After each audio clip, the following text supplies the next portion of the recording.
मैं दार्जिलिंग से हूँ अच्छा। और रंगिया डिवीजन में मैं फिलहाल पोस्टेड हूँ। रंगापारा जंक्शन स्टेशन है। तो 2.5 साल तक ऐसे एकेडमिक कंटेंट राइटिंग में काम किया। 1 साल के अंदर पढ़ के आपने नौकरी ले ली, सारा खेल 1 साल का है। जी सर। और डर रखना नॉर्मल भी है, जिसको डर नहीं लगेगा वो जिंदगी में कुछ नहीं करे। हाँ। तो उस ठंड में भी मैं ड्यूटी करता रहता था। तो मम्मी बोली एक दिन कि भाई ये सब काम छोड़ देना बेटा, अभी तुम पढ़ाई करो।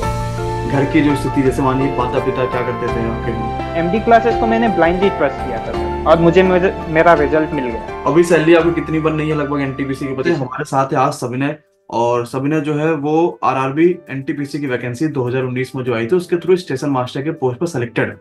और इस स्टेशन मास्टर की जो पोस्ट है वो एनटीपीसी की अभी तक की सबसे बड़ी पोस्ट है, तो उसमें सिलेक्शन लेना अपने आप में एक बड़ी बात है। सविनय से मुलाकात हालांकि बहुत पहले से भी है, जब इनका सिलेक्शन हुआ तभी भी इनसे बातचीत हुई थी, लेकिन एक प्रॉपर इंटरव्यू जो बच्चों के लिए जरूरी है वो हम लोग आज यहाँ पर कर रहे हैं, जो कि बच्चों को देखने को मिलेगा। सबने सबसे पहले तो जानते हैं कि आपका जो सिलेक्शन है एनटीपीसी वाले में, ये किस जोन में सिलेक्शन हुआ और अभी आप स्टेशन मास्टर में किस स्टेशन पर जो है एज ए स्टेशन मास्टर पे काम कर रहे हैं?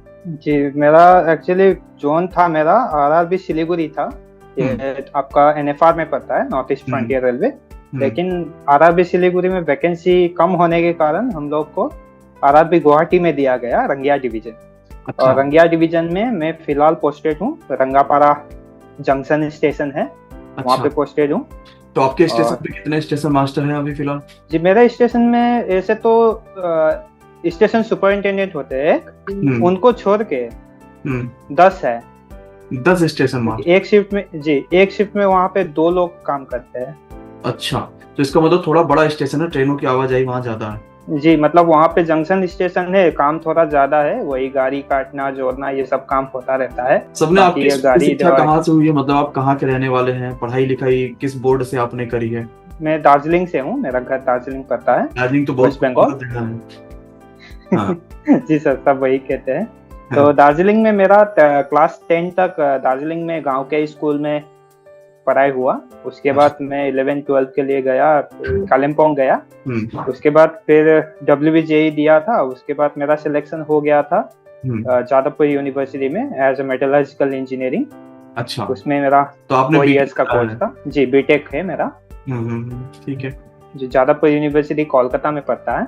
हाँ, तो इसके बाद आप इधर एनटीपीसी लाइन में कैसे आ गए? कैसा, क्योंकि बीटेक के बाद तो ऑप्शन बहुत। उसके बाद ना मुझे एक्चुअली टेक्निकल में नहीं जाना था सर। तो मैंने क्या किया, 2-2.5 साल तक ऐसे एकेडमिक कंटेंट राइटिंग में काम किया। का इंग्लिश थोड़ा मेरा सुधार हुआ, जितना वोकैब है ये सब सुधार हुआ वहां से। अच्छा। उसके बाद ऐसे ही पढ़ रहा था, पर एक दिन आपका वही यूट्यूब में ये फ्री लेक्चर मिला। उसके बाद फॉलो करने लगे आपका लेक्चर, अच्छा लगने लगा। इसके बाद बहुत हेल्प भी हुआ सर। तो एनटीपीसी जो वो आया तो उसी तरफ से आया कि भाई अचानक से वैकेंसी आई थी और नौकरी नहीं था कोई हाथ में, तो लगा कि भाई इसी पर लग जाना पूरी तरीके से। जी जी। तो उसके बाद मैंने जॉब, उधर वाला जॉब, कंटेंट राइटिंग वाला जॉब एकदम से छोड़ दिया। अच्छा। उसके बाद वही पढ़ाई हो रहा था। फिर इसका एनटीपीसी का CBT 1 का रिजल्ट आया, जो कि मेरा मैथ्स का प्रिपरेशन आप ही से हुआ था सर। अच्छा। और जीके के लिए लूसेंट का जीके फॉलो किया था। हाँ। तो इसमें CBT 1 में सिलेक्शन होने के बाद अभी तो लगता है एक कोर्स तो लेना चाहिए बोल के थोड़ा दिमाग में आया। उसके बाद देखे कि आप MD क्लासेस में ये मंजिल बैच चल रहा था, वो रैंकर्स बैच था। हाँ, बेसिकली ये हम लोग हर एग्जाम से पहले लेकर आते हैं। इस बार भी बच्चों को बहुत चाहत है उसकी, लेकिन जब पेपर का जिस समय पेपर की तारीख आएगी उससे लगभग 1 महीने पहले मंजिल बैच या रैंकर्स बैच लेकर आते हैं। रैंकर्स बैच का मकसद ही वही था कि सुबह टेस्ट कराते थे, शाम को वीडियो सोल्यूशन, सुबह टेस्ट कराया, शाम को वीडियो सोल्यूशन, प्लस उसमें सारी क्लासेस दे देते। वो बड़ा अच्छा काम होता। तो मंजिल बैच ज्वाइन किया था। उसमें मतलब क्लासेस होता था, तो अच्छा खासा ही मतलब प्रिपरेशन हो गया था।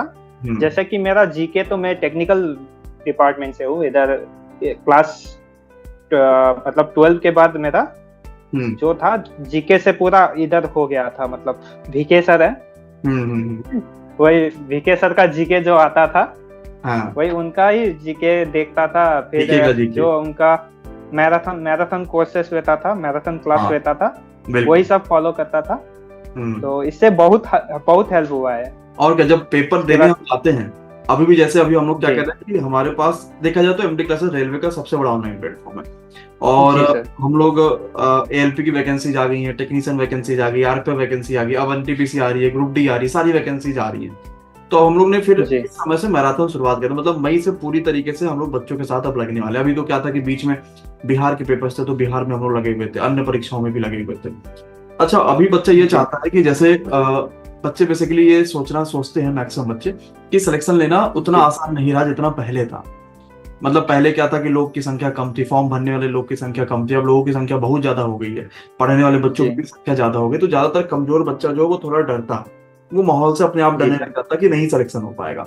उसके लिए क्या कहना जी चाहते सर हैं, क्योंकि सबने भी, और ये बहुत अच्छी सीखने वाली बात भी है कि अगर हमें कुछ भी, जी अगर हमारे पास जॉब नहीं है तो हम कुछ ना कुछ कंटेंट राइटिंग का काम पकड़ ले, कहीं ट्यूशन पकड़ ले, जिससे हम खुद पे बोझ ना लगे। ऐसा ना लगे यार कि जी सर रुपए नहीं कमा पा रहे हैं, कुछ भी नहीं है, नौकरी करने का अलग टेंशन लग जाता है। ये बहुत अच्छी चीज है, और बच्चों से हम यही हमेशा भी कहते हैं भाई कि हम अगर गांव में भी हैं तो वहां भी लोग मिल जाएंगे जो हमसे पढ़ना चाहेंगे, और कुछ नहीं तो दो चार जी हजार मिल जाएंगे तो आराम से काम हो जाएगा। तो नए बच्चों के लिए क्या जी कहना चाहते हैं आप, जो एनटीपीसी की वैकेंसी आ रही है, ग्रुप डी आ रहा है, वही आरपीएफ? सर, नया नया बच्चों के लिए यही है कि अभी डर का बात करें तो डर सबको लगता है सर, है ना। और डर रखना नॉर्मल भी है, जिसको डर नहीं लगेगा वो जिंदगी में कुछ नहीं करेगा, सीधी बात है ना सर। सही बात। तो डर है इसका मतलब आप उस चीज को डर लगना जरूरी है जी, लेकिन इतना भी नहीं डरना है कि खुद में कॉन्फिडेंस ना रखना।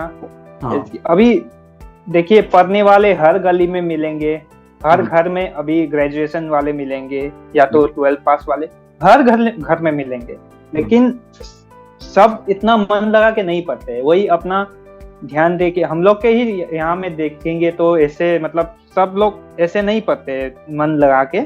तो मन लगा के पढ़ाई करना है, और बाकी मैं सजेस्ट करूंगा सब नए बच्चे जितना है कि एमडी क्लासेस को मैंने ब्लाइंडली ट्रस्ट किया था सर, और मुझे मेरा रिजल्ट मिल गया। बिल्कुल। तो और यही है कि एमडी क्लास, ऐसा भी नहीं है कि बच्चा मतलब अगर एमडी क्लासेस को फॉलो करेगा तो उसे रिजल्ट मिल ही जाए, उस पर खुद की मेहनत बहुत ज्यादा है। मतलब खुद की मेहनत जरूरी है। हाँ, बहुत जरूरी है। और वो बिल्कुल सही बात है कि कहीं फॉलो करिए, एक जगह फॉलो करके उसी पर लग जाएगी तो नौकरी मिल जाएगी जी। 100 जगह भागेंगे तो मुसीबत आएगी। लगातार मॉक टेस्ट देना जरूरी है सर। हाँ। मॉक टेस्ट जितना देंगे उतना अपना जो टाइम मैनेजमेंट है वो सब मैनेज होता जाएगा अच्छे से। तो और वही बोलना चाहता जीवन का कि होता नहीं कि मोड़ होता है हम सभी के जीवन में, कि जैसे मेरे भी रहा कि हम इसी लाइन में आगे हमने अपनी सारी चीजें छोड़ी, सीएचएसएल की नौकरी छोड़ी, तो सबके जीवन में ऐसा मोड़ रहा। जैसे कुछ ऐसा चीज जो आपके जीवन में आपको इम्पैक्ट डाला हो कि यार अब नौकरी चाहिए चाहे कुछ भी हो जाए, कुछ भी ऐसा मोड़?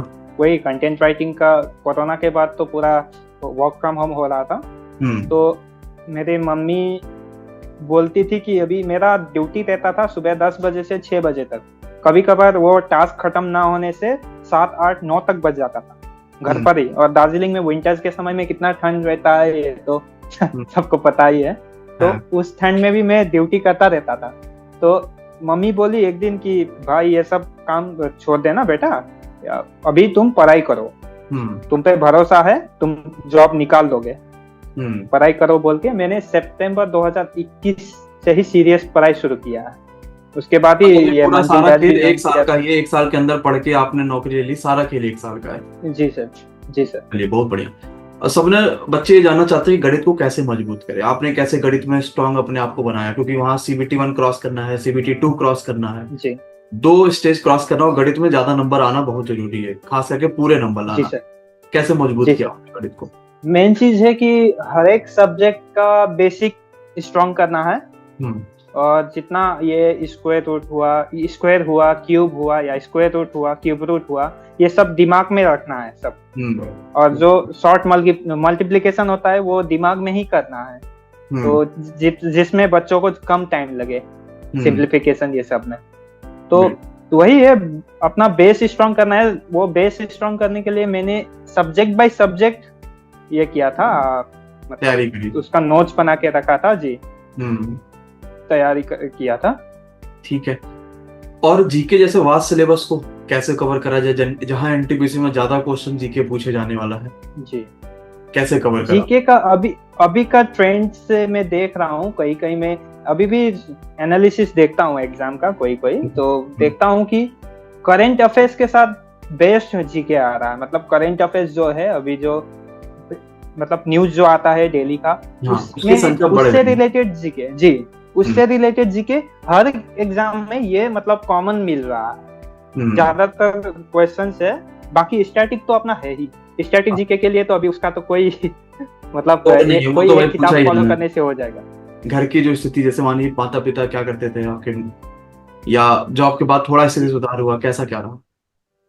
जी मतलब इससे तो सुधार तो हुआ है जॉब मिलने के बाद। मतलब एक होता है कि मतलब लगता है कि जॉब जब तक हाथ में कुछ नहीं है तब तक लगता है कि मतलब अपने परिवार के लिए थोड़ा बोझ बन के रह रहे हैं, ऐसा नहीं होता है, फिर भी मतलब लगता है थोड़ा। बिल्कुल अभी लगता है कि मतलब एक जब ये मतलब सैलरी आने के बाद घर साथ में खड़े हो गए कि उनको कोई नीड है तो हम हैं कम से कम। जी घर में पैसा भेजते हैं वो अलग ही खुशी देता है सर। अलग खुशी देता है, सही मतलब महीने में जो सैलरी आता है उससे घर में पैसा भेजते हैं तो उससे अलग ही खुशी मिलता है। अभी सैलरी आपको कितनी बन रही है? लगभग एनटीपीसी के बच्चे खूब जानना चाहते हैं एक स्टेशन मास्टर कितना कमा लेते हैं। अभी वही मतलब अगर हेडक्वार्टर में रहेंगे सर तो हेडक्वार्टर में रहने से वही 65 to 70 आपका ग्रॉस बनेगा। जी और मतलब वही कोई को हेडक्वार्टर से 8 किलोमीटर अगर बाहर चले गए ड्यूटी करने, जो अपना बेस्ट स्टेशन है मतलब जहाँ पे पोस्टिंग है उससे 8 किलोमीटर ज्यादा, 8 किलोमीटर या 8 किलोमीटर के ज्यादा चले गए तो वहाँ पे ट्रैवलिंग अलाउंस मिलता है। तो अभी फिलहाल तो मैं भी बाहर ही हूँ, मतलब रंगापारा में नहीं हूँ, ड्यूटी में नहीं हूँ, मैं बाहर ही कर रहा हूँ। तो 70 के आसपास मान सकते हैं कि 70 के आसपास की सैलरी बन जाती है। मतलब ऑन एन एवरेज 65 to 70 बन जाती है। ये बहुत अच्छी सैलरी है, मतलब इसमें आराम से आदमी अपने अपने घर वालों का खर्चा चला सकता है। और जिम्मेदारी किस प्रकार से एनटीपीसी बनने में?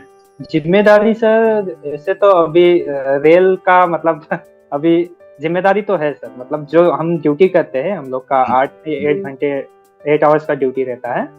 तो उसमें पूरा अपना अटेंशन उस रड्यूटी में ही देना है, कुछ भी गलती ना हो, मतलब अच्छा, सब चीज का ध्यान रखना है। टेक्नीशियन की भर्तियां अलग अलग हो गई हैं, तो आपके स्टेशन पे एएलपी में जॉब करने वाले लोग भी, जो लोको पायलट होंगे इस समय, टेक्नीशियन वाले लोग भी होंगे जो जॉब कर रहे होंगे, तो लोको पायलट का बेसिकली काम ट्रेन चलाना है या स्टार्टिंग में कुछ और भी होता है? स्टार्टिंग में मतलब कि असिस्टेंट लोको पायलट करके देते हैं एएलपी जो होता है, उसमें जो होता है कि उसमें सहायक होते हैं, जैसे कि एक सीनियर लोको पायलट रहेंगे उसके साथ एक असिस्टेंट, जैसे कि बड़ा गाड़ी में भी एक सहायक होते हैं वैसे ही टाइप का है जी।